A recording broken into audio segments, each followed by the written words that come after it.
This is The Markets. I'm Chris Hussey, and today is Wednesday, March 25th, and I'm here with Lindsay Rosner, who is head of multi-sector investing within Goldman Sachs Asset Management. Lindsay, thanks so much for joining us. Thanks for having me. Okay, rates have gone up a lot. We've got an Iran conflict going on. What's the connection? What's happening? Sure. So what's happening with the Iran conflict has to do with an energy shock. I mean, it really is, besides for being a geopolitical situation, it is very much an inflation shock in the form of energy prices, specifically oil and gas. So what's happening in the bond market is the bond market, particularly more in the front end than the back end, is thinking about what will central banks do next and how will they respond. And so what we've seen in the bond market is what we call a bear flattening. Prices lower. And actually, we've seen the curve flatten, meaning the yields in the front end are actually going up more than what's in the back end. Why is that happening? Because in many instances, the pricing of what the central bank's next move has gone from pricing in cuts to actually pricing in hikes. And that's because central banks have to think about inflation. And in the U.S., we've got a dual mandate, right? It's inflation, it's a labor market. Rest of the world really focuses on one thing, and that's price stability. So they care about inflation. All right, well, let's cut to the U.S. then, to go to the Fed. What are they going to do? So we still feel that the modal case is that they will cut 2 times this year. Now, what the market's been saying, so we're a little bit out of consensus, the market has priced out those 2 cuts and is saying that the Fed is on hold for the rest of 2026. There's a few things that give us confidence that the Fed is not going to be on hold. The first one would be they look at core PCE. So there's a difference between headline and core. Headline is the big inflation number. It's that print that says everything that we think about in that basket. Core is actually what the Fed looks at, and core tries to get rid of the volatile stuff. And by the way, one of the volatile things is energy. So when they strip that out, we're going to see less movement in that number, and they're thinking about that number. And the second point is they're also still thinking about the labor market. And the labor market, especially if the country is at war and there's some uncertainty, that usually portends that companies are a little bit more nervous about their decisions. Hiring would be one of them.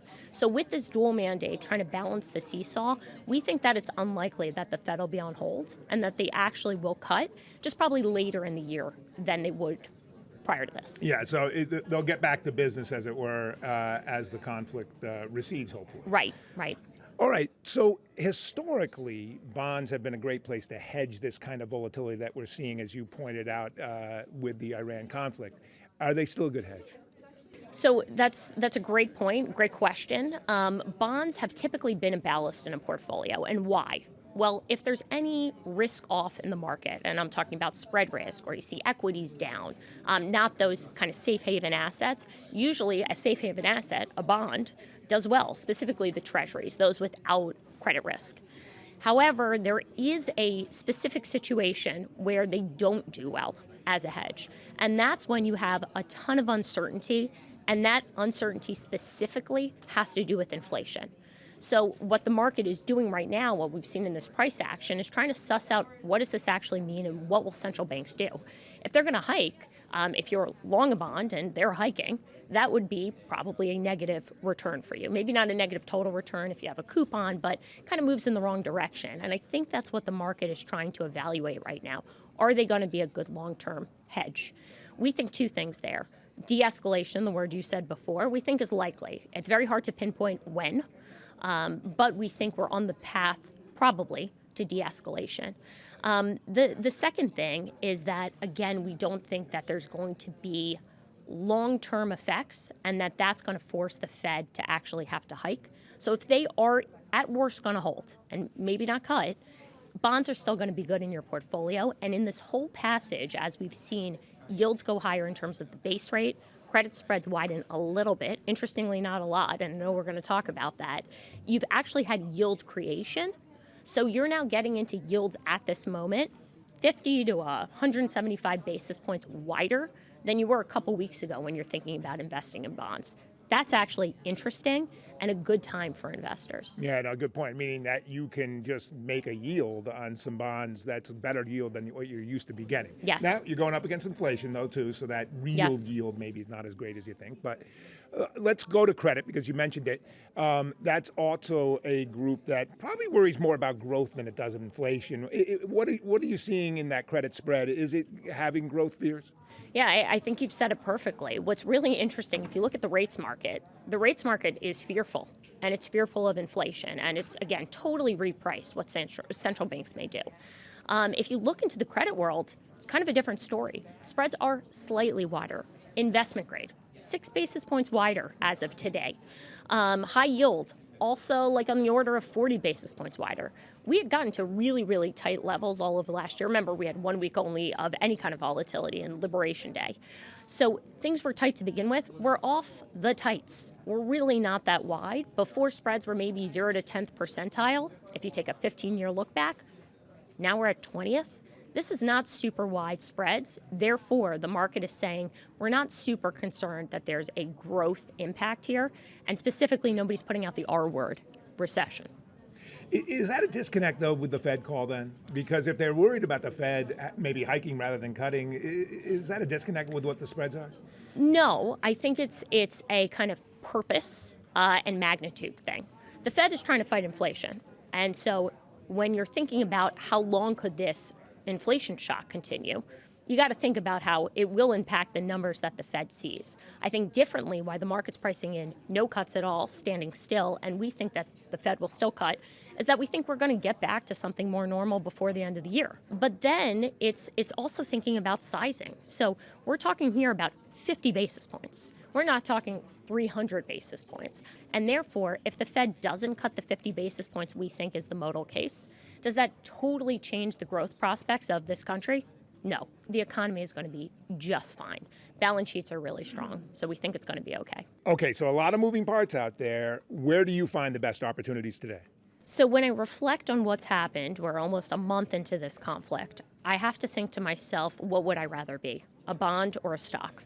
And I'd rather be a bond. And maybe that's not surprising as a bond investor, but I'm trying to be objective. Yeah.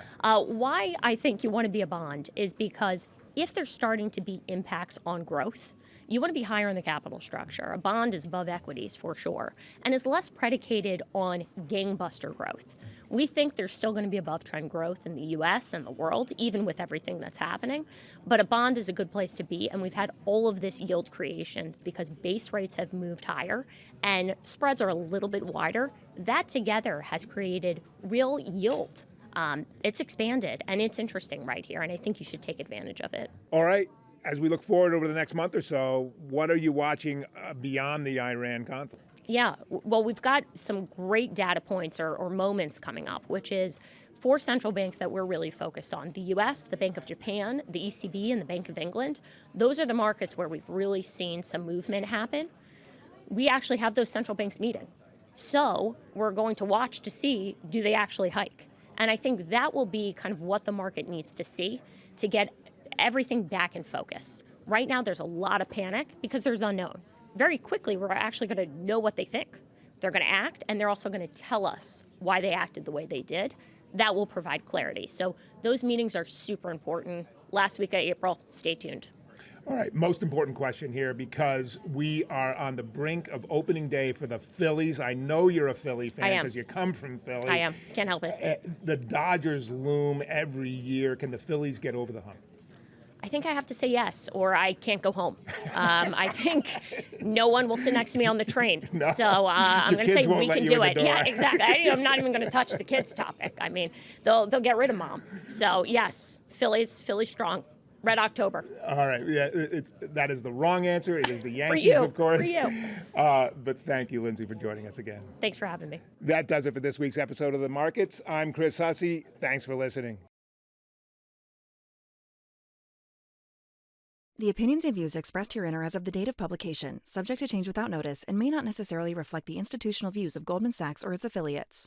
The material provided is intended for informational purposes only and does not constitute investment advice, a recommendation from any Goldman Sachs entity to take any particular action, or an offer or solicitation to purchase or sell any securities or financial products. This material may contain forward-looking statements. Past performance is not indicative of future results. Neither Goldman Sachs nor any of its affiliates make any representations or warranties, expressed or implied, as to the accuracy or completeness of the statements or information contained herein, and disclaim any liability whatsoever for reliance on such information for any purpose. Each name of a third-party organization mentioned is the property of the company to which it relates, is used here strictly for informational and identification purposes only, and is not used to imply any ownership or license rights between any such company and Goldman Sachs. A transcript is provided for convenience and may differ from the original video or audio content. Goldman Sachs is not responsible for any errors in the transcript. This material should not be copied, distributed, published, or reproduced in whole or in part, or disclosed by any recipient to any other person without the express written consent of Goldman Sachs. Copyright 2026 Goldman Sachs. All rights reserved.